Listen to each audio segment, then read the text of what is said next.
Armé de son intelligence et de son esprit vif, le chat partit en quête d'une solution. Au lieu de concocter des ruses, il décida d'enseigner des leçons de vie à son maître. Il emmena Pierre au village. Ensemble, ils aidèrent un fermier à récolter ses légumes en échange d'un sac de pommes. En chemin, ils rencontrèrent un vieil homme qui avait perdu son chemin. Le chat suggéra à Pierre de l'aider à retrouver sa maison. En guise de remerciement, le vieillard leur offrit une carte menant à un trésor enfoui depuis longtemps. Mais avant de chercher la fortune, le chat explique à Pierre que la vraie richesse réside dans les actes de bonté et de justice. Avec le trésor, Pierre décida de réparer les maisons du village qui avaient besoin de soins. Les villageois, touchés par sa générosité et sa décision de partager ses richesses plutôt que de les garder pour lui, commencèrent à le voir comme un leader compatissant. Au fil du temps, Pierre comprit que le véritable leadership naît de l'intégrité. La réputation honnête qu'il avait construite grâce au conseil de son chat était plus précieuse que n'importe quel trésor. Quant au chat, il resta fidèle à ses bottes, continuant à guider Pierre et à lui rappeler l'importance d'une vie droite et sincère. Ainsi, Pierre et son chat vécurent heureux, enrichissant leur communauté par leurs bons exemples et leur dévouement à la justice. Il était une fois, dans un royaume lointain, une jeune princesse nommée Elara, née avec un cœur glacé. Bien que majestueuse et belle, elle avait du mal à exprimer ses émotions et son amour pour sa famille. La rumeur disait que son cœur était fait de glace pure, ce qui l'empêchait d'éprouver le bonheur ou la tristesse. Ses parents, le roi et la reine, étaient inquiets pour l'avenir de leur fille et de son royaume. Un jour, le royaume fut plongé dans un hiver éternel. Pour sauver sa famille et son peuple, Elara décida d'entreprendre un voyage pour trouver la source de cet hiver infini et découvrir comment réchauffer son cœur. En route, Elara rencontra un renard espiègle nommé Flic, qui lui apprit l'importance de l'amitié. Parfois, être là pour quelqu'un suffit pour enlever un peu de froid de notre cœur, lui dit-il avec sagesse. Flic devint un compagnon fidèle, aidant Elara à voir la beauté des petites choses et des moments partagés. Poursuivant son voyage, elle fit la rencontre de la gentille géante Gila, qui vivait dans une grotte gelée. Gila lui raconta l'importance du pardon en lui révélant qu'elle avait dû pardonner à une rivière glacée de l'avoir séparée de sa famille pendant de nombreuses années. Grâce à Gila, Elara comprit que conserver de la rançure ne faisait qu'ajouter de la glace à son cœur. Finalement, elle rencontra une ancienne sage nommée Maya, qui lui enseigna l'entraide. « Nous sommes tous liés, comme les flocons de neige dans une tempête, expliqua Maya. Aider une seule personne, c'est réchauffer le monde entier. Après avoir appris ces précieuses leçons, Elara retourna enfin chez elle. Elle réalisa que l'amour sincère et les sentiments partagés pouvaient briser le plus dur des obstacles. En embrassant ses parents, une chaleur inattendue se répandit dans son cœur, et l'hiver éternel se mit à fondre, révélant un royaume lumineux et fleuri. La morale de l'histoire est que l'amour véritable et les liens sincères sont plus puissants que la glace la plus solide. Grâce à l'amitié, au pardon et à l'entraide, Elara avait non seulement sauvé son royaume, mais avait aussi découvert la force immense cachée dans son cœur. Il était une fois, dans un royaume fantastique, une jeune fille nommée Lila. Enfermée dans une tour magique par une sorcière sans cœur, Lila passait ses journées à regarder le vaste monde extérieur depuis sa haute fenêtre. Avec le temps, elle se rendit compte que son véritable pouvoir ne résidait pas dans la magie, mais dans sa vive intelligence et sa créativité débordante. La tour elle-même était pleine de secrets et d'énigmes. Les murs étaient tapissés de livres anciens regorgeant de savoirs oubliés. Lila, avide de connaissances, commença à lire chaque livre qu'elle pouvait atteindre. Elle découvrit des récits de héros et d'héroïnes qui avaient surpassé des épreuves bien plus grandes que les siennes. Un jour, en feuilletant un livre recouvert de poussière, elle tomba sur une collection d'énigmes, réputées impossibles à résoudre. Décidée à défier l'impossible, Lila utilisa sa patience et sa persévérance pour venir à bout de ses casse-têtes. Chaque solution découverte ouvrait une nouvelle partie de la tour, révélant des passages secrets et des trésors cachés. Mais ce n'était pas tout. À l'aide de sa ruse, elle apprit à utiliser les objets autour d'elle. Elle créa des gadgets ingénieux pour surmonter les obstacles qui se dressaient sur son chemin vers la liberté. Elle fabriqua une échelle improvisée avec des draps noués et utilisa des miroirs pour diriger les rayons de la lune vers la serrure magique de la porte. Après de nombreux mois d'apprentissage et de travail acharné, Lila parvint enfin à ouvrir la porte de la tour. Elle se tenait là, le vent caressant son visage, libre. Elle avait dépassé ses craintes et appris que le savoir et la persévérance étaient des alliés plus puissants que tout envoûtement. Rendue plus forte grâce à ces expériences, Lila décida de partager sa nouvelle liberté avec tous ceux qui étaient opprimés par la sorcière. Elle retourna au royaume, où son histoire devint une source d'inspiration pour tous. La morale de cette aventure nous enseigne que peu importe où nous nous trouvons piégés, avec de la persévérance et l'envie de toujours apprendre, nous pouvons trouver notre chemin vers la liberté et le succès. Il était une fois une princesse à la peau aussi blanche que la neige, nommée Blanche-Neige. Après avoir fui sa méchante belle-mère, elle trouva refuge dans une cabane au fond des bois, habitée non par cette nain, mais par cette sage respectée dans tout le royaume. Chaque sage incarnait une valeur essentielle: Siam, le sage de la patience; Amar, le sage du courage; Leia, la sage de l'honnêteté; Rafik, le sage de la générosité; Khalid, le sage de l'humilité; Nadia, la sage de la gratitude; et Hakim, le sage de la persévérance. Chaque jour, les sages enseignaient à Blanche-Neige leurs précieuses leçons. Un jour, un grand danger survint. Un immense dragon, réveillé par un maléfice, s'approchait du village voisin. Les sages savaient que Blanche-Neige était prête pour cette épreuve. Elle devait affronter la créature et protéger le village. Armée de la sagesse acquise, Blanche-Neige se mit en route. Elle fit d'abord preuve de patience, attendant le bon moment pour approcher le dragon. Puis, elle utilisa son courage pour affronter ses peurs et ne pas reculer. En approchant le dragon, Blanche-Neige se souvint des leçons d'honnêteté de Leia, et elle parla sincèrement au dragon, découvrant que la créature était en réalité en détresse. Grâce à sa générosité, elle offrit au dragon son aide plutôt que de l'attaquer, gagnant ainsi sa confiance.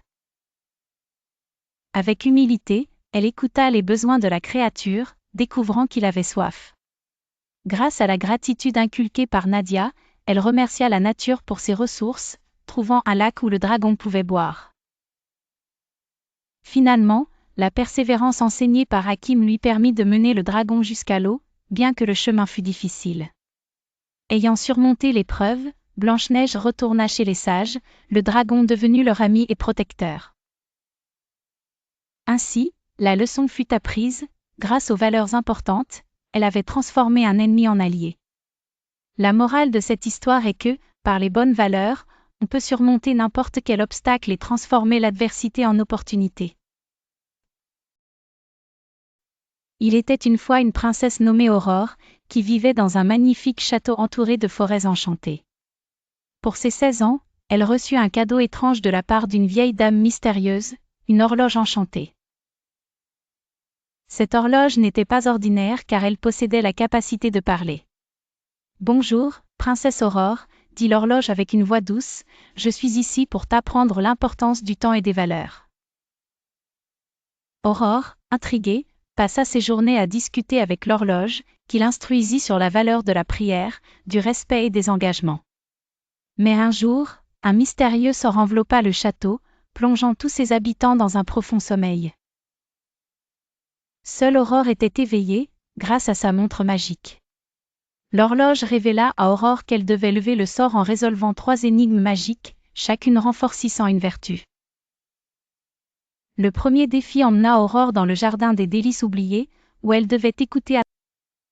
Le deuxième défi la conduisit à la rivière de la vérité, où elle devait respecter chaque goutte d'eau, sinon la rivière se tarirait. Aurore apprit à apprécier et respecter l'importance de chaque élément, petit ou grand, dans la nature. Enfin, le troisième défi se déroula dans le labyrinthe des engagements.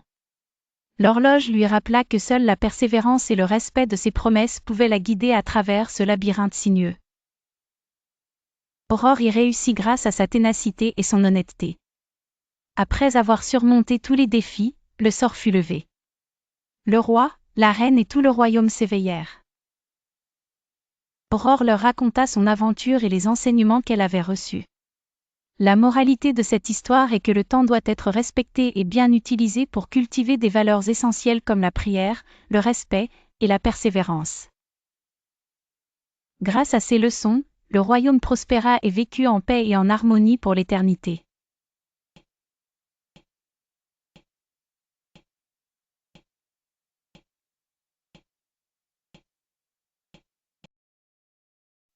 Il était une fois, dans un village entouré de forêts épaisses, une fillette prénommée Chaperon Rouge. Sa maman lui avait cousu une cape rouge éclatante qu'elle ne quittait jamais. Un jour, sa mère lui confia une mission importante, apporter un panier rempli de galettes et de miel à sa grand-mère malade qui vivait de l'autre côté de la forêt.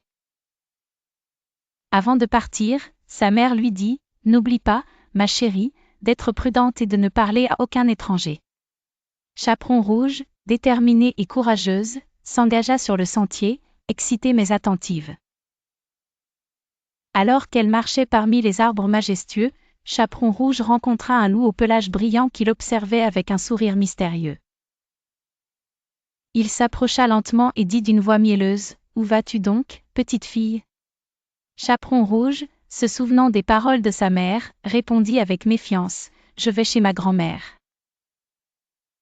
Le loup proposa un jeu, « Si tu réponds à mes énigmes avec sagesse, je te donnerai un raccourci secret à travers la forêt. Mais fais attention, une seule mauvaise réponse pourrait te tromper sur ton chemin. » Chaperon Rouge, curieuse et déterminée, accepta le défi. Le loup commença avec sa première énigme, « Je suis léger comme une plume, mais même le plus fort ne peut me tenir 5 minutes. Qui suis-je » Chaperon Rouge réfléchit et répondit avec un sourire malin, « Le souffle. » Le loup, impressionné par sa vivacité d'esprit, continua avec d'autres questions. Grâce à son esprit vif et ses réponses perspicaces, Chaperon Rouge réussit chaque énigme. Cependant, le loup, rusé, proposa une dernière épreuve. Un dernier défi et je t'indiquerai le chemin, arriveras-tu à prouver que les apparences peuvent être trompeuses ? Chaperon Rouge, se souvenant que confiance et prudence vont de pair, réalisa que la meilleure preuve était de ne pas suivre aveuglément ce loup rusé. Elle répondit, « Je te remercie pour le jeu, mais je vais rester sur mon chemin et écouter ma maman. » Déçu, mais respectant sa décision, le loup la laissa partir. Chaperon Rouge, grâce à sa sagesse et son courage, arriva saine et sauve chez sa grand-mère. Ce jour-là, elle avait appris que l'intelligence et la prudence étaient ses meilleurs guides dans la forêt des incertitudes. La morale de son aventure resta avec elle, ne te laisse pas tromper par de belles paroles et reste toujours attentif aux étrangers. Et elle partagea cette leçon avec tous les enfants du village, devenant une héroïne au cœur vaillant. Il était une fois, dans un royaume lointain, une jeune princesse nommée Aurore, connue pour sa beauté et sa gentillesse. Le jour de son anniversaire, elle reçut un don mystérieux d'une marraine fée, une horloge enchantée. Cette horloge avait des aiguilles qui tournoyaient, pleines de petites étoiles scintillantes, et chuchotait doucement des conseils à Aurore. Un matin, alors que le soleil se levait paresseusement, l'horloge se mit à vibrer. Une lumière douce en jaillit, éclipsant toute la chambre. Une voix douce mais ferme murmura, « Aurore, le temps est un cadeau précieux. Il existe un sort mystérieux prêt à s'abattre sur le royaume, et seule ta sagesse et ton courage peuvent le lever. » Intriguée, Aurore serra l'horloge. Alors commencèrent les défis magiques. Le premier défi l'emmena dans une forêt où les arbres parlaient. Chaque feuille murmurait une prière et Aurore devait écouter attentivement. Elle comprit alors l'importance de prendre le temps de prier et de réfléchir. Ceci lui enseigna la paix intérieure et la gratitude. Le second défi l'amena au bord d'un lac miroitant. Une belle créature de l'eau, nommée Naïade, lui enjoignit de trouver le courage de traverser le lac en marchant sur une corde invisible. Aurore était terrifiée, mais en se concentrant, elle franchit l'obstacle. Elle apprit ainsi l'importance du courage et de la confiance en soi. Enfin, le dernier défi la conduisit dans un labyrinthe envoûté. Elle devait suivre une mélodie envoûtante jouée par des instruments invisibles. Ce défi lui enseigna l'importance du respect des engagements. En continuant avec détermination le chemin musical, elle parvint au centre du labyrinthe où la mélodie s'évanouit. Avec chaque défi relevé, l'écho du sort disparaissait, et quand le dernier son de l'horloge enchantée résonna, le royaume fut libéré. Aurore avait appris que le respect des engagements, le courage et la prière sont des valeurs essentielles. Et ainsi, Aurore devint une princesse respectée et aimée, non seulement pour sa beauté, mais surtout pour sa sagesse. Elle comprit que l'horloge enchantée n'était pas seulement un cadeau magique, mais une source éternelle de leçons précieuses. Il était une fois, dans un petit village bordé de forêts profondes, une fillette appelée le Petit Chaperon Rouge. Elle portait toujours un manteau rouge que sa grand-mère lui avait offert. Un jour, sa mère lui remit un panier rempli de délices pour sa grand-mère malade. « Suis bien le chemin et sois prudente. Ne parle pas aux inconnus, lui recommanda sa mère. » Sur le chemin, Chaperon Rouge chantait gaiement lorsque surgit devant elle un loup au regard vif et au sourire trompeur. « Bonjour, petite, dit-il avec une voix mielleuse. Que dirais-tu d'un jeu d'énigmes pour égayer ton voyage ? Chaperon Rouge, curieuse mais prudente, accepta tout en gardant en tête les conseils de sa mère. Très bien, mais si je gagne, vous devez me laisser tranquille, proposa-t-elle. Le loup accepta en hochant de la tête. Première énigme, je suis léger comme une plume, mais même le plus fort des hommes ne peut me tenir longtemps. Qui suis-je ? Chaperon Rouge réfléchit et sourit, le souffle. Le loup, surpris, ricana et continua. Combien de gouttes d'eau y a-t-il dans l'océan ? Demanda-t-il sournoisement cette fois. La fillette pensa à la question pour finalement répondre, autant que de bonnes actions à accomplir, innombrables. Le loup, de plus en plus impressionné par l'ingéniosité de la jeune fille, essaya une dernière fois de la piéger. Allons par un chemin plus court, proposa-t-il, tentant de la détourner du sentier. Chaperon Rouge se rappela alors ce que sa mère lui avait dit. Non, merci, dit-elle en continuant sur sa route. Je préfère le chemin que je connais. Elle arriva saine et sauve chez sa grand-mère, où elle lui raconta toute l'histoire. La grand-mère était fière d'elle et lui dit, « Ma chère enfant, n'oublie jamais que l'intelligence et le courage sont nos meilleurs alliés contre la ruse. » Et ainsi, le petit Chaperon Rouge apprit qu'un esprit vif et un cœur prudent pouvaient surmonter même les pièges les plus raffinés. La morale de l'histoire est que la prudence et la sagesse l'emportent sur la tromperie et la ruse. Toujours réfléchir avant d'agir, et rester sur le chemin du bon sens, voilà le vrai courage. Ali Baba était un jeune homme curieux vivant au pied des montagnes escarpées. Bien qu'il fût simple bûcheron, son esprit aspirait à des trésors plus grands que l'or et les pierres précieuses. Un jour, alors qu'il travaillait dans la forêt, il entendit un bruit mystérieux. Intrigué, il se glissa derrière un buisson et aperçut une bande de voleurs qui prononçait « Sésame, ouvre-toi » devant une immense roche, qui s'ouvrit soudain. Ali Baba attendit leur départ pour s'approcher. Il répéta les mots magiques, et la roche s'ouvrit pour révéler une caverne scintillante de richesses inimaginables. Mais plus important encore, il trouva au centre, sur un piédestal en marbre, une clé en or avec une inscription, pour la sagesse, traverse les épreuves et garde ton cœur pur. Poussé par sa soif de connaissance, Ali Baba prit la clé et retourna chez lui. Chaque soir, en rêve, la clé lui montrait un nouvel obstacle à surmonter. D'abord, il rencontra un vieillard dans le besoin qui lui apprit l'importance de l'honnêteté. Ali Baba réalisa que pour que la clé révèle ses secrets, il devait parler avec sincérité et agir avec intégrité. Ensuite, la clé le conduisit à un village touché par la sécheresse. Voyant la souffrance des habitants, il comprit la valeur du partage. Avec la petite fortune qu'il avait trouvée, il acheta de la nourriture et des ressources pour le village, enseignant que les vraies richesses se trouvent dans le bonheur partagé. Enfin, la clé le mit face au chef des voleurs qui voulait récupérer son trésor. Plein de courage, Ali Baba fit face à la peur et avec bravoure, et découvrit que la force véritable venait de l'intérieur. À chaque épreuve, la clé brillait de plus en plus, jusqu'à ce qu'un jour, une lumière éclatante enveloppe Ali Baba. Il comprit que le vrai savoir et la sagesse venaient du cœur, et que la véritable richesse de la vie consistait à vivre avec amour, honnêteté et courage. Ainsi, Ali Baba retourna à sa vie de bûcheron, mais désormais riche des trésors inestimables de la sagesse. Et chaque fois qu'il rencontrait quelqu'un dans le besoin, il ouvrait son cœur, car il savait que le vrai trésor ne se trouve pas dans une caverne, mais dans les actes de bonté quotidienne. Il était une fois, dans un royaume lointain, une princesse nommée Aurore qui reçut pour ses 15 ans une horloge enchantée. L'horloge mystérieuse semblait vivant et lui parlait doucement chaque matin en la réveillant avec une mélodie magique. Mais cette horloge n'était pas un simple cadeau, elle cachait un grand secret, pour briser un sortilège mystérieux qui avait plongé son royaume dans un sommeil éternel. Aurore devait résoudre des énigmes et des défis magiques. Chaque jour, Aurore était confrontée à un nouvel énigme sur l'importance du temps. Un jour, l'énigme lui enseigna à respecter ses engagements. Chaque minute est un trésor.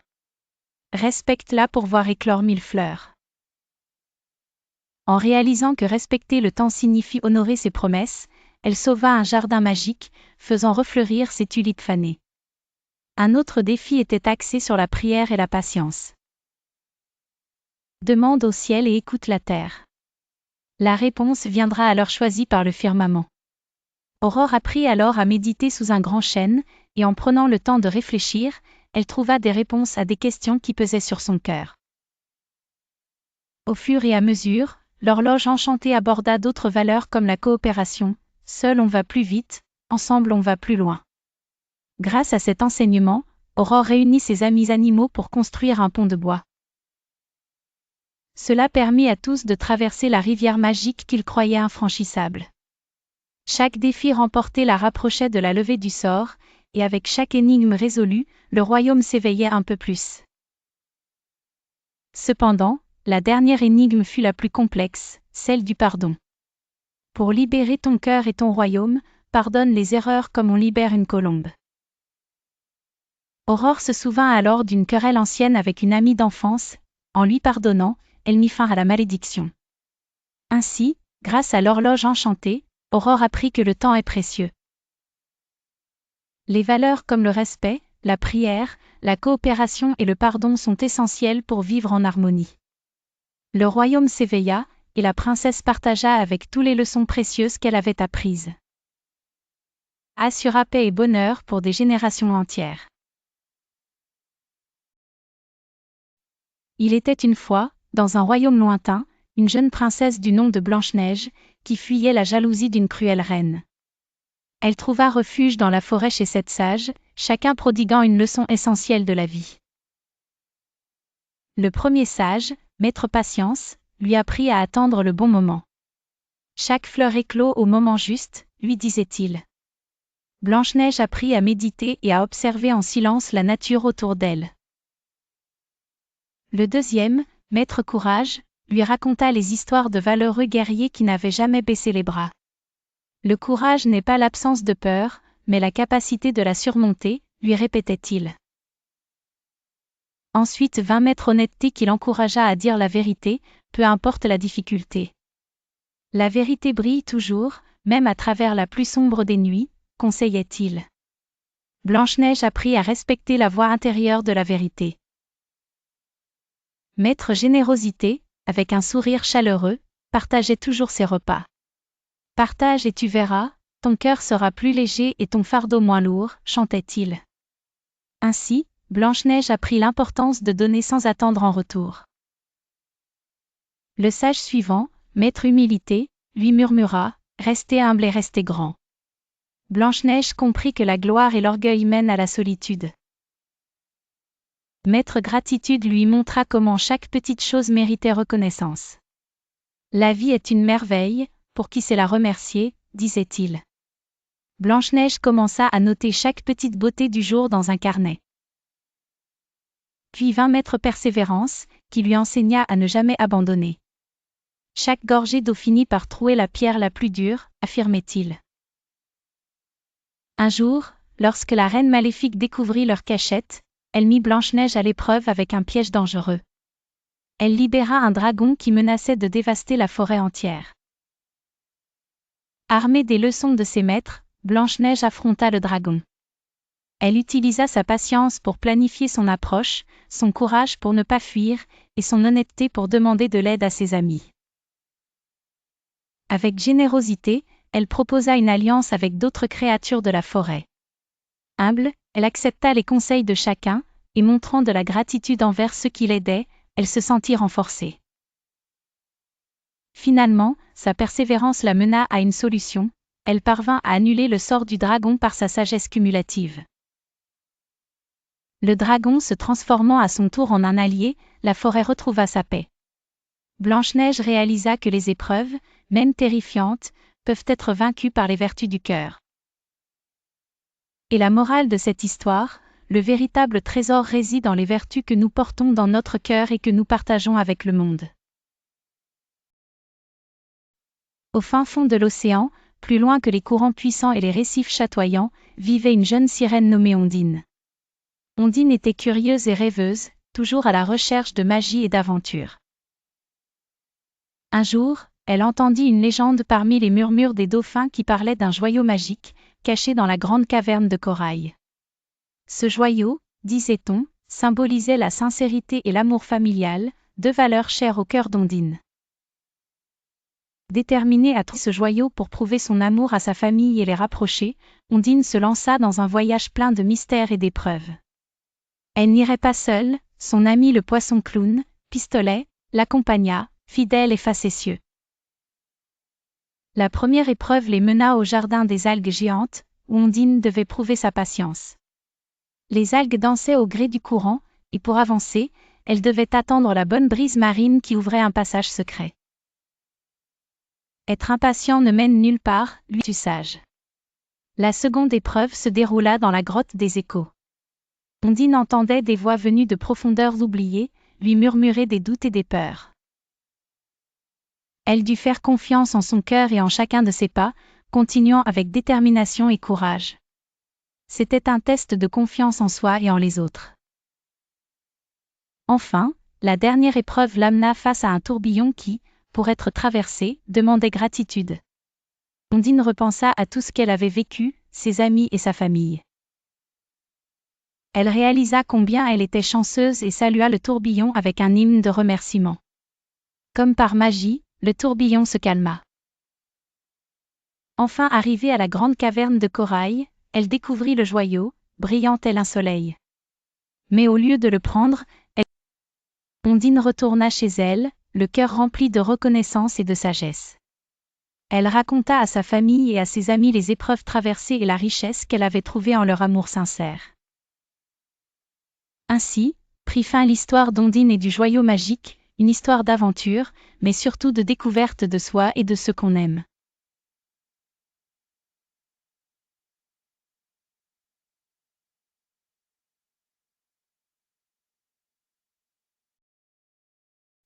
Dans le royaume enchanté d'Aquabelle, vivait une jeune sirène aventureuse nommée Marina. Son village sous-marin était tapissé de coraux éclatants et habité par des créatures marines joyeuses. Depuis sa tendre enfance, Marina était fascinée par une légende que sa grand-mère racontait souvent, celle du joyau de sincérité, un cristal magique possédé par l'océan, symbole de l'amour familial éternel.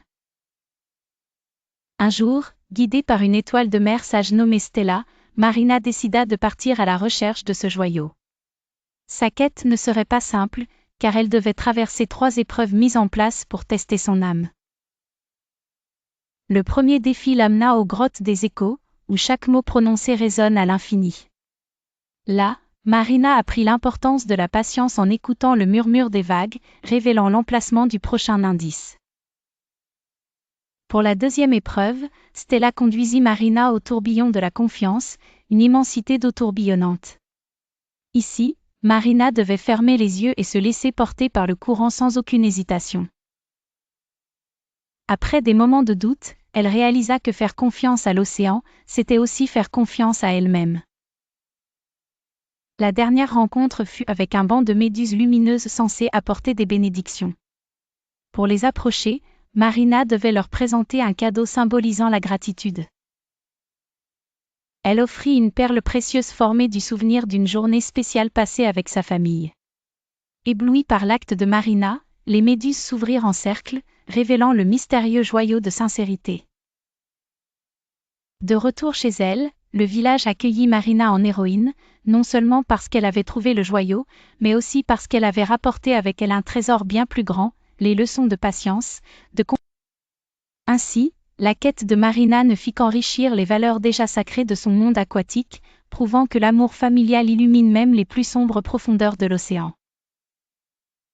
Depuis lors, chaque conte de sirène commençait et finissait par des mots doux susurrés à la mémoire des étoiles de mer bienveillantes, celles qui aidaient les cœurs à naviguer vers la sincérité et l'amour.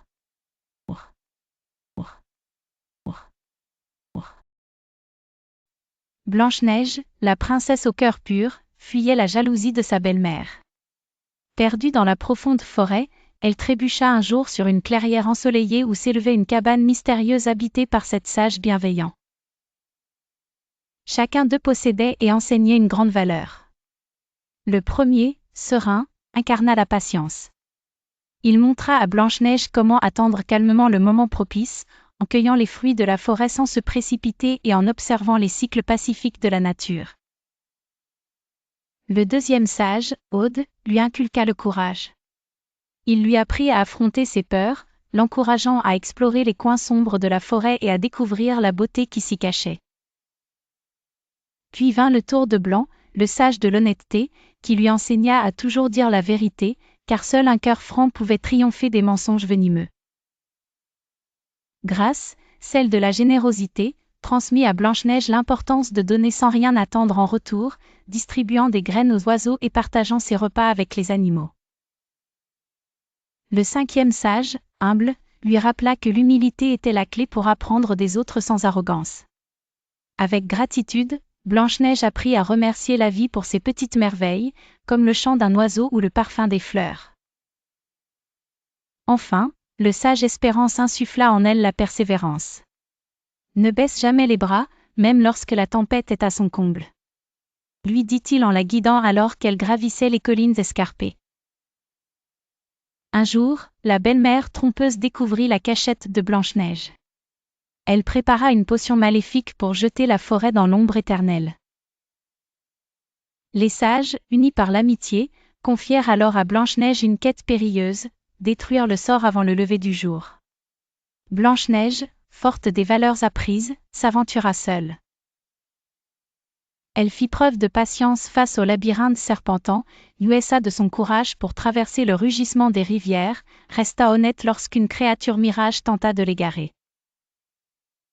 Elle fit preuve de générosité pour apaiser un loup solitaire, montra de l'humilité en sollicitant l'aide du vent, exprima gratitude pour chaque indice révélé, et persévéra jusqu'à ce que l'aube pointe.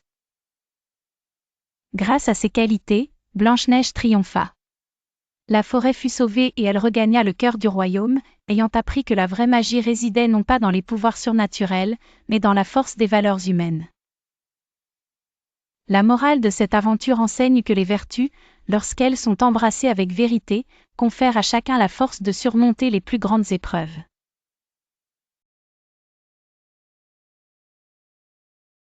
Nelia, une jeune fille d'apparence ordinaire, vivait dans un monde où la magie était un élément essentiel de la vie quotidienne.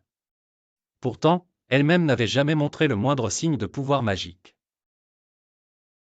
Un matin, alors qu'elle se réveillait lentement, elle fut aveuglée par une lumière vive émanant de sa main droite.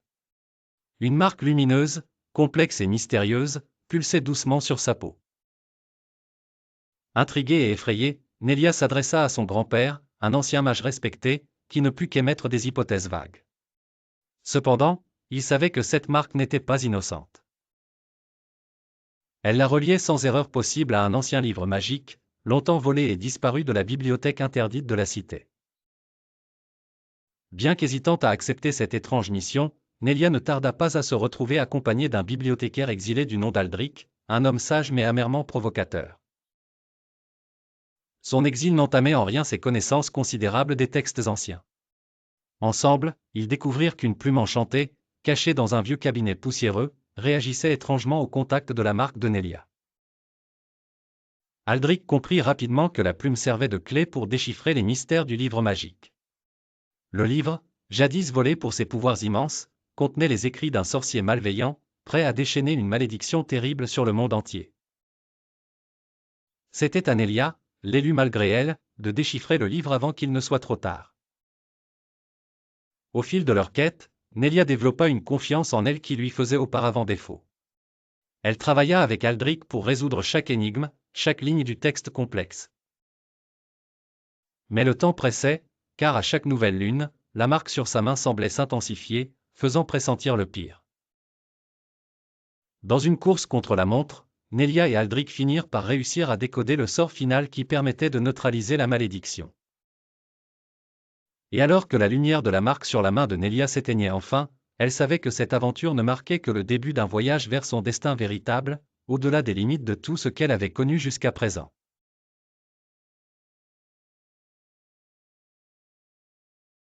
Aïcha vivait paisiblement dans son village niché au pied d'une montagne mystérieuse, entourée par la forêt dense et les ruisseaux murmurants. En tant que jeune guérisseuse, elle était respectée et chérie par sa communauté pour sa connaissance des herbes médicinales et ses dons de guérison. Mais un jour, son monde fut bouleversé lorsque l'appel étrange d'un ancien esprit captif l'atteignit. Cet esprit, emprisonné depuis des siècles dans un cristal caché au sommet de la montagne, lui demanda de l'aide. Aïcha, compatissante par nature, sentit son cœur vibrer à l'unisson de la détresse de l'esprit. Cependant, l'esprit l'avertit que de sombres forces complotaient pour s'emparer du cristal et utiliser son pouvoir des fins maléfiques. Aïcha comprit qu'il lui fallait agir rapidement. Elle se mit en route, arme de son courage et de quelques herbes protectrices. L'amont de la montagne Tessem de Mbéchet. D'abord, elle traversa une vallée de vent hurlant qui tentait de l'emporter dans le vide. Aïcha confectionna un talisman de feuilles et de pierres pour se protéger des rafales, réussissant à avancer malgré la tempête. Ensuite, elle arriva face à un torrent de feu, une rivière de lave en fusion qui barrait son chemin. Grâce à une ancienne formule apprise de son mentor, Aïcha parvint à rendre la lave solide sous ses pas, formant un pont temporaire pour passer. Son dernier défi fut de combattre une créature mythique, un dragon de pierre qui gardait l'entrée menant au sommet. Aïcha, sachant pertinemment qu'elle ne pouvait pas vaincre par la force brute, usa de son intelligence et parvint calmer le dragon avec une mélodie ancienne, chant pour apaiser les esprits sauvages. Enfin, APRS de nombreuses preuves, elle atteignit le sommet où le cristal t'enchessait dans un hôtel. Citant une incantation apprise en RVE, elle libra l'esprit.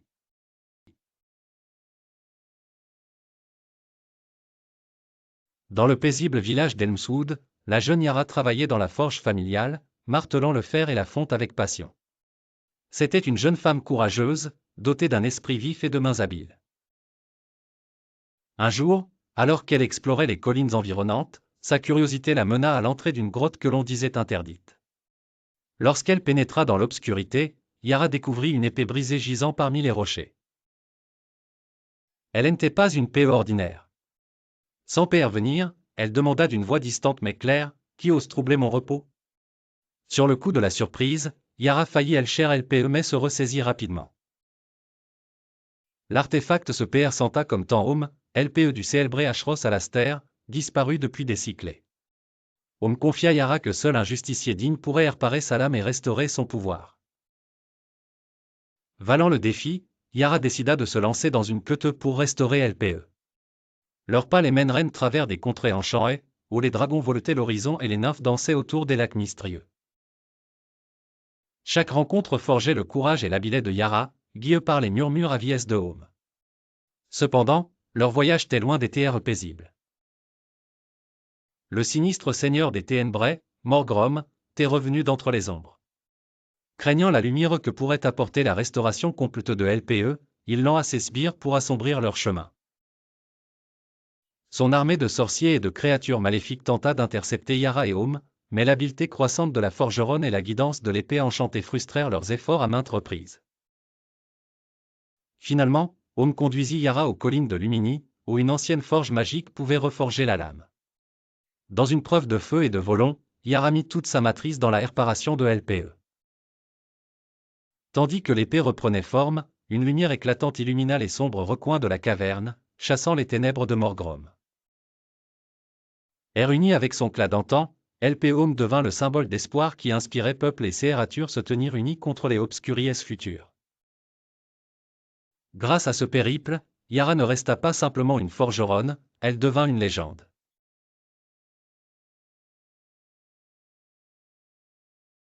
Une princesse nommée Lyra, née dans une forêt magique où chaque arbre murmure des secrets, vivait dans l'ignorance de son noble héritage.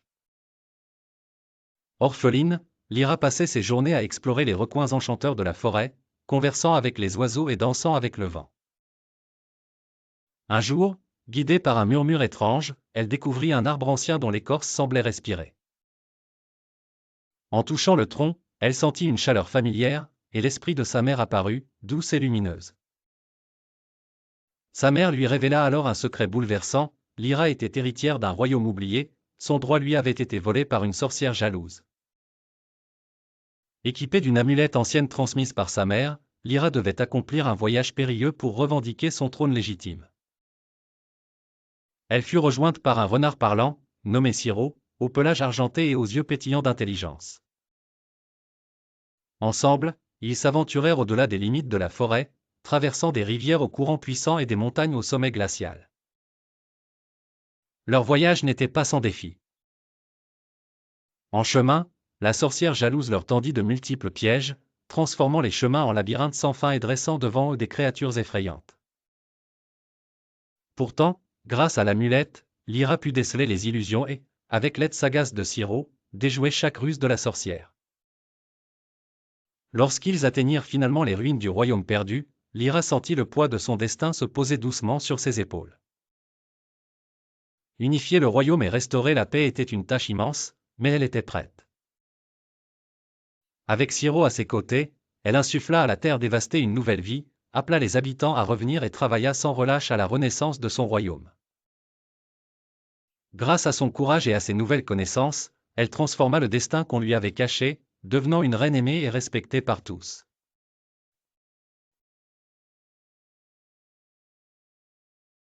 Eryx était un garçon curieux, élevé dans la ville volante de Céleste, où les inventions prenaient vie et l'air était rempli du bruissement des machines ailées. Bien qu'il fût heureux parmi les ingénieux qui l'entouraient, il rêvait secrètement de ce qui se cachait sous la mer de nuages sur laquelle reposait leur cité. L'écho lancinant de l'inconnu ne cessait d'attirer son esprit. Un jour, alors qu'il déambulait près des moteurs bruyants de l'usine, il aperçut une silhouette gracieuse flotter près du bord de la ville. Intrigué, Eryx s'approcha et découvrit Zafira, une fille ailée au regard énigmatique. Au creux de sa main repose une clé dorée, scintillant à la lumière du soleil. Zafira lui expliqua qu'elle détient la clé pour activer une machine ancienne susceptible de révéler les secrets cachés sous les nuages. Enthousiasmé, Eryx proposa son aide pour activer la machine, qui pourrait être la clé de ses rêves et plus encore. Cependant, leur chemin n'était pas sans danger. Une organisation secrète, connue sous le nom d'Atea, avait aussi connaissance de la machine et comptait s'en emparer pour contrôler l'énergie céleste qui alimentait la ville. Avec cette énergie, ils espéraient dominer le ciel et ceux qui l'habitaient. Eryx et Zafira unirent leurs forces pour éviter que l'Atea ne parvienne à ses fins. Leurs aventures les menèrent à travers d'étonnants paysages célestes et des mécanismes oubliés, tout en découvrant des fragments de leur propre passé souvent liés de manière inattendue à l'histoire de Céleste et à ses secrets les plus anciens. Chaque pas dans leur quête les rapprochait non seulement de la vérité sur leur monde, mais aussi de la révélation de qui ils étaient vraiment. Finalement, ils atteignirent la chambre où sommeillait la machine ancienne. Grâce à la clé de Zafira, ils parvinrent à l'activer, libérant une lumière scintillante qui déferla à travers la ville et au-delà.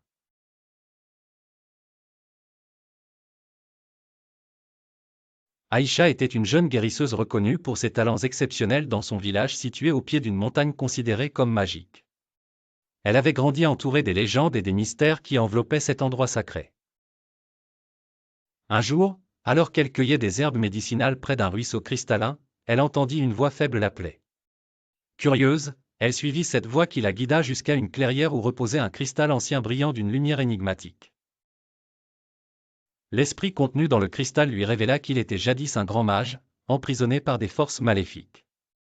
Il supplia Aïcha de le libérer, insistant sur l'urgence de la situation, car des forces obscures se rapprochaient, prêtes à s'emparer de son pouvoir incommensurable.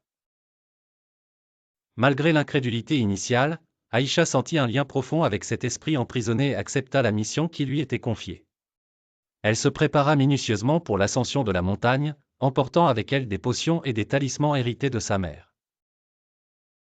Dès les premiers pas de son voyage, Aïcha fut confrontée à des épreuves diverses, des vents glaciaux menaçant de la faire tomber, des torrents furieux qu'elle devait traverser, et des falaises abruptes à escalader.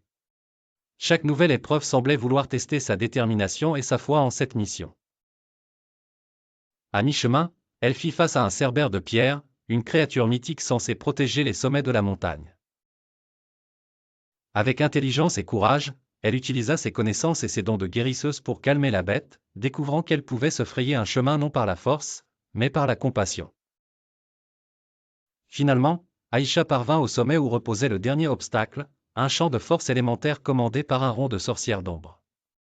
Elle invoqua les bienfaits de la nature et les esprits des anciens, créant une contre-magie assez puissante pour dissiper les ombres. Grâce à son incroyable courage et ses compétences, Aïcha parvint à libérer l'esprit du cristal. En retour, le mage accorda à la jeune guérisseuse une partie de son pouvoir, assurant ainsi la protection de son village contre les ténèbres à venir. Aïcha redescendit de la montagne, plus forte et plus sage, prête à transmettre cette paix au monde.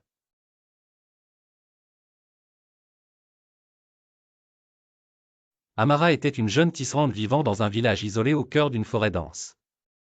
Sa vie était paisible, rythmée par le cliquetis des métiers à tisser et les murmures des habitants du village.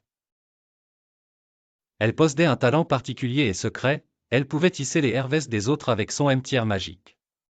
Elle gardait précieusement ce don pour elle, aidant parfois secrètement ceux qui en avaient besoin en tissant des songes paisibles pour apaiser les métourments. Un jour, le destin plaça un défi inattendu sur son chemin. Un prince, victime d'une malédiction qui l'avait plongé dans un sommeil éternel, fut amené à son atelier. Désespère, le roi, père du prince, avait entendu parler des talents exceptionnels d'Amara et espérait qu'elle pourrait sauver son fils de cette torpeur sans fin. Touché par la détresse du roi et la beau endormie du prince, Amara accepta la tête périlleuse. Elle se prépara à pénétrer dans le rêve du prince. C'était un acte dangereux, car elle ne savait pas quelle force mystérieuse contrôlait cet espace onirique. Pourtant, sa détermination était inébranlable. En caressant délicatement les fils de son M-tiers, elle entra dans le monde des hervès du prince. Ce monde onirique la surprit par sa splendeur et son trajet. Des paysages fabuleux estendaient perte de vue, mais le danger était omniprésent. Des créatures sombres, aînées de la malédiction, tentaient de l'entraver, cherchant la pigère dans ce royaume en sorcelle. Amara devait faire preuve d'une grande habileté et de courage pour naviguer entre les ombres et les lumières de ce monde fabuleux. Au cœur du rêve, Amara trouva le prince enfermé dans une tour faite de pensées aliénantes. Elle utilisa tout son savoir-faire pour tisser une tapisserie de réminiscences heureuses, un réseau subtil de souvenirs lumineux, afin de briser les liens de la malédiction. Peu à peu, le carcan onirique se désintégra, éclairant le rêve d'une douce lueur. Alors que le prince ouvrait les yeux dans le monde RL pour la première fois depuis des années, Amara comprit que son pouvoir n'était pas seulement un don mais une responsabilité. Elle avait sauvé un royaume grâce à son tissage magique et, en retour, avait trouvé en elle une force insoupçonnée. Le village n'était plus isolé, mais connecté au rêve du monde entier par la merci de sa fileuse de songes.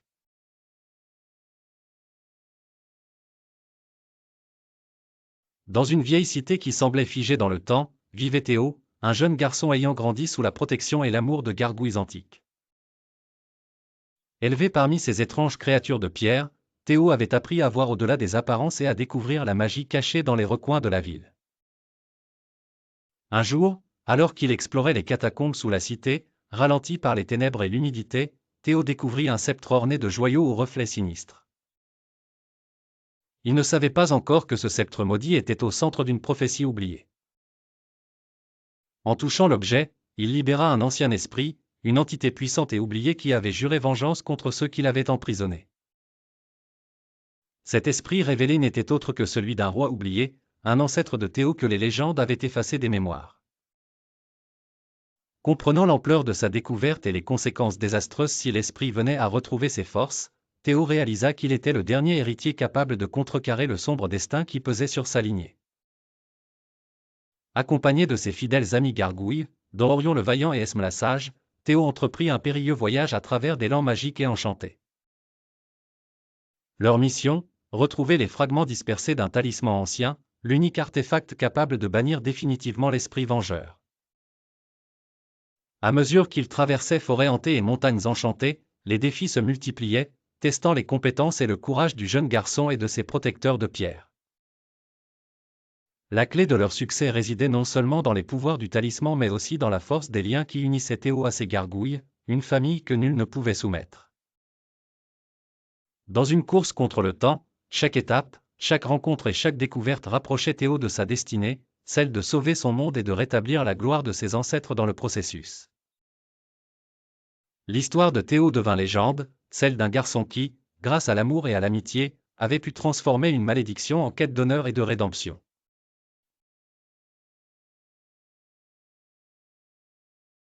Kai était un jeune apprenti marin, toujours fasciné par les mystères de l'océan.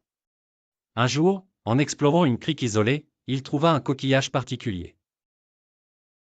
En le tenant contre son oreille, il découvrit qu'il pouvait voir des fragments du passé et de l'avenir. Curieux mais prudent, Kai décida de garder sa découverte secrète. Un soir, alors que le ciel s'obscurcissait, une tempête féroce s'abattit sur le navire où travaillait Kai. Les vagues déchaînées et les vents hurleurs jetèrent le bateau contre des récifs, et Kai fut précipité dans la mer.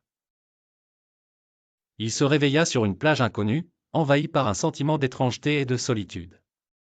L'île mystérieuse était peuplée d'esprits de l'océan.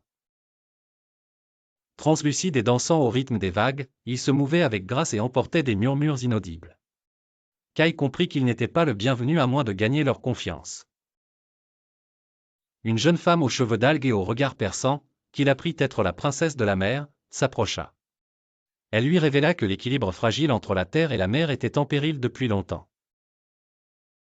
Avec l'aide de la princesse et d'un requin protecteur nommé Aonar, Kai entreprit de découvrir la cause de cette querelle séculaire. Chaque fragment d'histoire montré par le coquillage devenait une pièce d'un puzzle complexe. Kai apprit qu'un ancien artefact avait été volé à l'océan et caché sur les terres par des hommes avides et inconscients des conséquences. Ensemble, ils localisèrent l'artefact au cœur de l'île. Mais pour le récupérer, Kai dut faire face à son propre reflet, une épreuve imposée par les esprits pour tester sa détermination et son cœur pur. Avec courage et humilité, Kai réussit la tâche, restaurant ainsi l'harmonie entre la mer et la terre. Reconnaissant, les esprits ouvrirent un passage permettant à Kai de retrouver le chemin du retour. Il quitta l'île, le cœur rempli de sagesse et de gratitude, sachant que son aventure avait renforcé le lien invisible entre l'humanité et la nature. C'est avec un regard neuf qu'il retourna son port d'attache, le coquillage du temps en main, PRT partageait son histoire extraordinaire.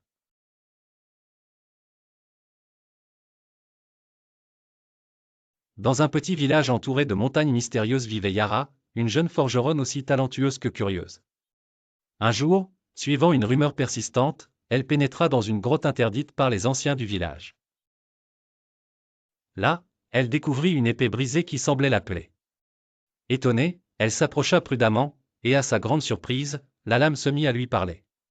« Je suis l'épée de Lucian, l'ancien héros qui a jadis défendu ce royaume des forces obscures, » dit la lame, sa voix résonnant dans la grotte silencieuse.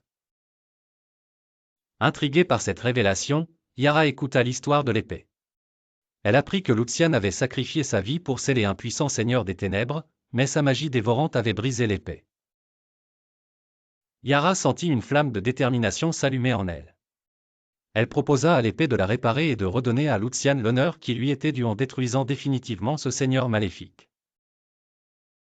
Ainsi débuta leur périple, chacun portant l'espoir d'un nouveau jour sur ses épaules. Leur voyage fut parsemé de merveilles et de dangers. Dans les forêts lumineuses des nymphes, la nature elle-même semblait leur insuffler du courage. Les montagnes crachaient de redoutables dragons, mais la renommée de l'épée rétablit leur valait d'alliés inattendus. Les sorciers, d'abord méfiants, reconnurent en Yara une pureté d'âme rare qui leur fit offrir leurs conseils sages et leur magie puissante. Cependant, le parcours fut loin d'être aisé. Le Seigneur des Ténèbres, conscient de la menace que représentait l'épée reforgeant, envoya ses sbires ténébreux pour tenter d'avorter leur mission. Mais chaque combat ne faisait qu'affermir le lien entre Yara et l'épée. Ensemble, leur courage était indomptable. Finalement, à l'aube d'une dernière confrontation, par l'énergie combinée de l'épée et le cœur résolu de Yara, le Seigneur de l'Ombre fut vaincu, dissipant ainsi les ténèbres qui menaçaient le royaume. Ayant achevé leur quête, l'épée put enfin reposer aux côtés du nom de Luciane, tandis que Yara rentra chez elle, saluée comme une héroïne ayant ravivé la lumière et l'espoir dans le cœur des hommes.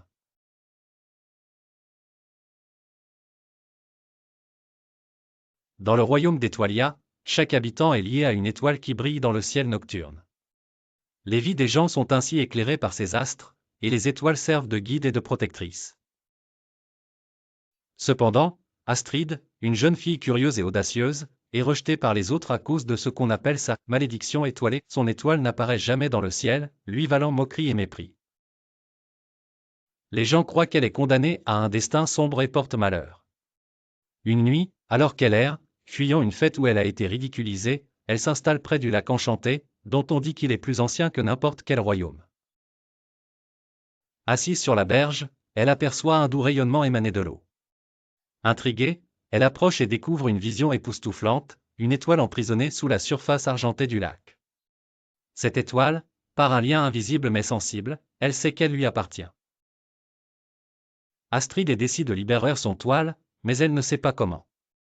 C'est alors qu'un musicien voyageur, Uriel, faisant sonner des mélodies inconnues sur sa lyre, s'approche du lac. Uriel a parcouru maints lieux, et ses yeux portent la sagesse des routes infinies. Voir la détermination dans les yeux d'Astrid, il décide de l'aider. Il lui révèle une ancienne légende, seul un cœur pur et un sacrifice sincère peuvent percer le sortilège du lac. Ensemble, Astrid et Uriel se lancent dans une quête semée d'embûches, à travers forêts obscures et montagnes silencieuses, cherchant les ingrédients d'un rituel presque oublié. Pendant leur voyage, la complicité grandit entre eux, tissant une amitié plus forte que les étoiles elles-mêmes.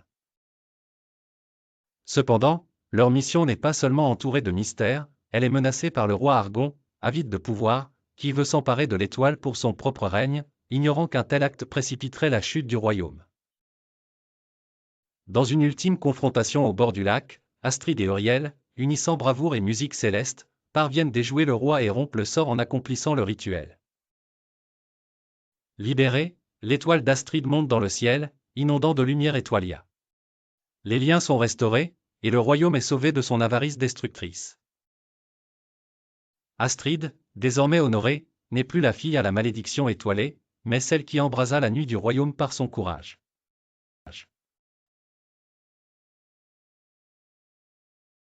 Dans un village reculé, niché au creux de la vallée, vivait une jeune tisserande du nom d'Amara.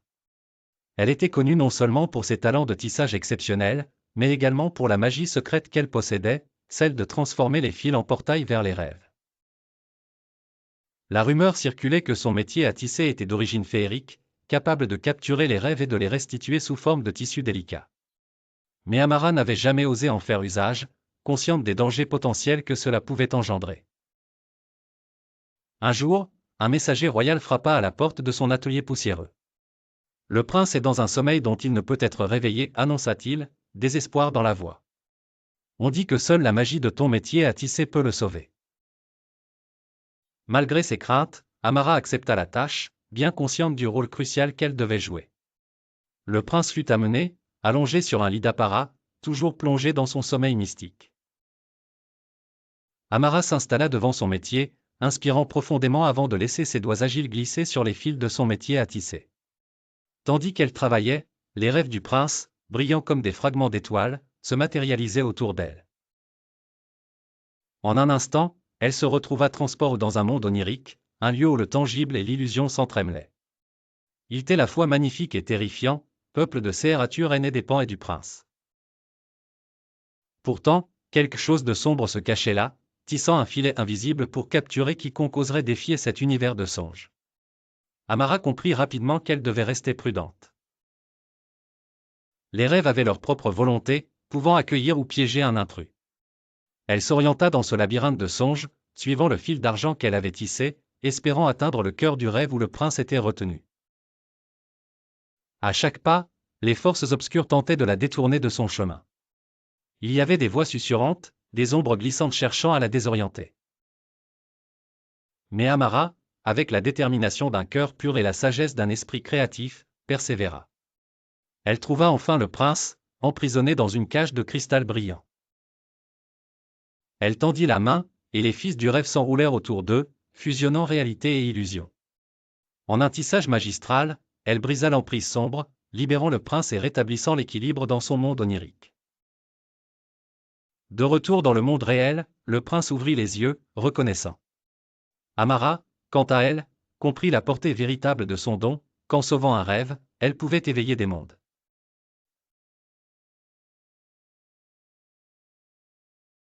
Dans le village tranquille de Luminara, chaque habitant avait un animal magique pour compagnon. Ces créatures apportaient non seulement de la joie, mais aussi des pouvoirs insoupçonnés. Mira, une jeune fille curieuse et débrouillarde, possédait un hibou mécanique nommé Orion. Malheureusement, Orion était brisé, ses engrenages rouillés ne fonctionnant plus depuis plusieurs années. Un jour, une ombre menaçante s'étendit sur le ciel, et un rugissement terrifiant éveilla les villageois. Un dragon gigantesque volait au-dessus de Luminara, son souffle incandescent promettant destruction et chaos. La peur s'empara du village, mais Mira sentit une étrange lueur d'espoir vivre en elle. En explorant une vieille bibliothèque délaissée, Mira découvrit un livre poussiéreux relatant des histoires anciennes où les animaux oubliés pouvaient être réactivés grâce à des rituels longtemps perdus. Elle y trouva une mention spéciale des piscées anciennes, des objets disparaissent dans le village, contenant l'énergie nécessaire pour éveiller Orion. Mira se mit en quête de rassembler une équipe de jeunes enfants possédant des animaux oubliés comme elle. Il y avait Tom et son renard de cristal, Lia avec son chat de fumée, et Hugo qui possédait un renard d'ombre. Ensemble, ils décidèrent de percer les mystères des rituels antiques. La première nuit de leur queuteux, Mira parvint à activer Orion. Le hibou battit lentement des ailes, illuminant la piste d'une lueur d'or. Ses yeux étincelèrent et il émit un son mécanique doux et rassurant. Cet événement galvanisa le groupe, les motivant à en apprendre davantage sur leur compagne magique. Alors que le dragon se rapprochait, ravageant les champs alentours, Mira et son équipe exécutèrent le rituel de réactivation avec conviction. Leurs animaux jadis endormis se transformèrent en protecteurs puissants et agiles. Orion guida le groupe, utilisant sa sagesse mécanique pour percer les défenses du dragon. Finalement, grâce à leur courage et à leur unité, Mira et ses amis réussissent à repousser la créature, sauvant leur village. Les villageois acclamaient ces jeunes Ashros, et les animaux oubliés se retrouvèrent leur place en tant que protecteurs de Luminara. Mira comprit alors que l'avenir de leur monde résidait dans la connaissance du passé et dans le pouvoir de l'amitié.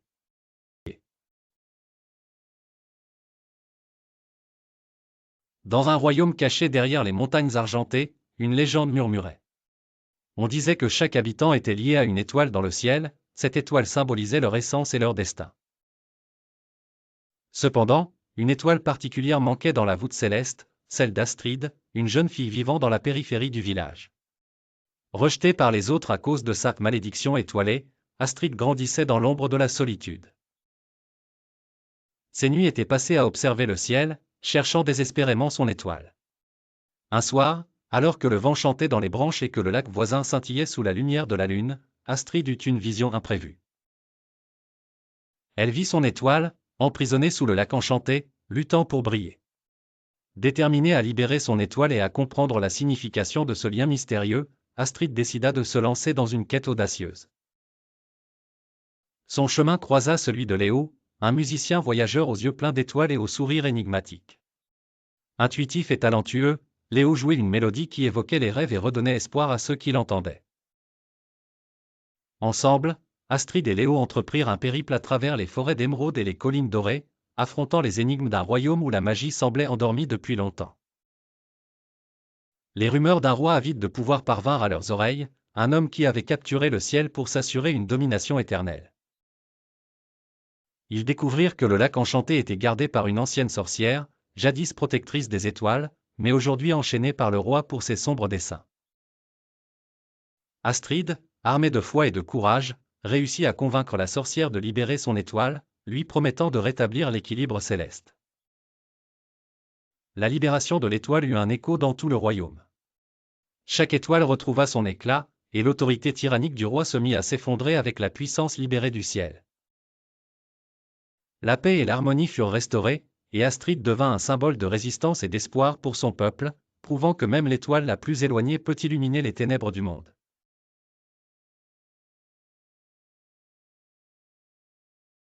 Dans une forêt enchantée où chaque arbre murmure des secrets, vivait une jeune princesse nommée Lyra. Orpheline depuis son plus jeune âge, elle avait grandi parmi la verdure et les créatures magiques qui peuplaient la forêt. Un jour, alors qu'elle se promenait sur un sentier ombragé, elle s'arrêta devant un chêne majestueux. Ses branches épaisses et tordues semblaient l'appeler. Elle s'approcha et posa sa main sur l'écorce rugueuse. L'arbre ancien s'anima soudainement et, dans un chuchotement doux, lui révéla qu'il abritait l'esprit de sa mère défunte. Sa mère lui raconta qu'elle était destinée à un avenir bien plus grand, un destin royal qu'elle ignorait jusqu'à présent. Émerveillée et sous le choc, Lyra reçut une amulette ancienne, don de sa mère, qui brillait d'une douce lueur dorée. Guidée par un renard parlant au pelage flamboyant d'un rouge vive, Lyra entreprit un voyage extraordinaire. Le renard, à la langue bien pendue et à l'esprit vif, devint son compagnon fidèle, lui racontant les légendes de la forêt tout en la guidant vers son destin. Mais leur route n'était pas sans danger. Une sorcière jalouse, avide du pouvoir caché de Lyra, cherchait à s'emparer de l'amulette. Elle lançait des sorts pour entraver leur progression, semant des illusions et des pièges sur leur chemin. Lyra, armée du courage de sa mère et de l'intelligence du renard, devait faire preuve de perspicacité pour déjouer les plans de la sorcière.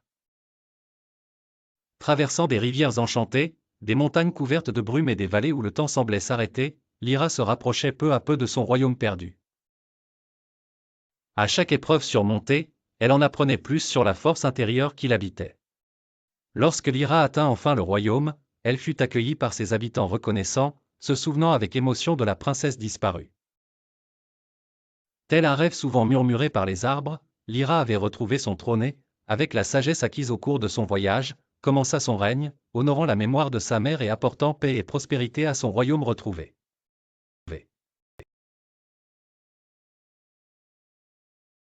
Eryx est un jeune garçon vivant dans une ville aérienne, maintenu en suspension au-dessus des nuages par des technologies avancées conçues par ses inventeurs adoptifs. Depuis sa jeunesse, Eryx est fasciné par les histoires de la Terre en contrebas, un monde qu'il n'a jamais vu. Sa vie change un jour lors de sa rencontre avec une mystérieuse fille, elle est nommée Zafira. Zafira est différente de quiconque Eryx a jamais rencontré. Elle vient d'un peuple ailé, des êtres qui possèdent un lien particulier avec l'énergie céleste qui maintient la ville en suspension. Lorsqu'ils se rencontrent, Zafira montre une clé dorée à Eryx, un artefact ancien qui, selon elle, peut activer une vieille machine longtemps oubliée, cachée dans les recoins de la ville. Cependant, ils ne sont pas les seuls à connaître l'existence de cette machine. Une organisation secrète, motivée par l'appât du gain et le pouvoir, cherche aussi à mettre la main sur la clé. Leur but est de s'emparer du contrôle de l'énergie céleste et ainsi dominer le monde aérien. Eryx et Zafira n'ont d'autre choix que de s'unir pour empêcher cette catastrophe. Alors qu'ils explorent la ville volant au travers de passages inconnus et de lieux inexplorés, ils découvrent des secrets enfouis depuis longtemps concernant leurs propres origines.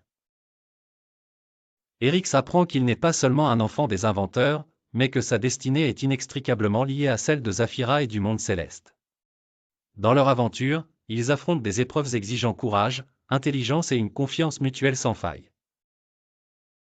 Le duo agilement surfe à travers des tempêtes de nuages, infiltre les repères de l'organisation sans éveiller de soupçons, et collecte les fragments d'une ancienne carte céleste, menant à la machine. En fin de compte, c'est la force de leur lien et la compréhension de leur passé commun qui les aide à activer la machine, non pour dominer, mais pour protéger leur monde des ténèbres imminentes. Grâce à leur courage et leur persévérance, Eryx et Zafira rétablissent l'équilibre dans le ciel, découvrant ainsi la vraie signification de leur existence. Une légende commence à se former autour de leur aventure, inspirant d'autres à découvrir par eux-mêmes ce qui réside au-delà des nuages.